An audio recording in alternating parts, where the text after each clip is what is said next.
দীর্ঘ দেড় যুগ পর নির্বাচন ঘিরে রাজনৈতিক মহলে ছিল ভিন্ন আবহ।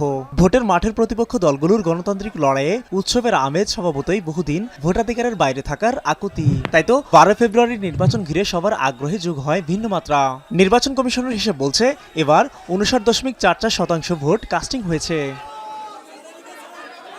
Vision QLED Google TV, where colors come alive. ত্রয়োদশ জাতীয় সংসদ নির্বাচনে 2/3 সংখ্যাগরিষ্ঠতা পেয়ে অন্তত 210টি আসন নিয়ে জয়ের মালা বিএনপি জোটের ঘরে। এদিকে জামায়াত জোটকে সন্তুষ্ট হতে হচ্ছে 70টির মতো আসন নিয়েই, যদিও নির্বাচন নিয়ে দলগুলো রয়েছে নানান অভিযোগ। উৎসবমুখর এই নির্বাচন ভবিষ্যতে আরও ভালো নির্বাচন আয়োজনের পাথেয় হবে এমন প্রত্যাশা ইসি আবুল ফজল মোহাম্মদ সানাউল্লাহর।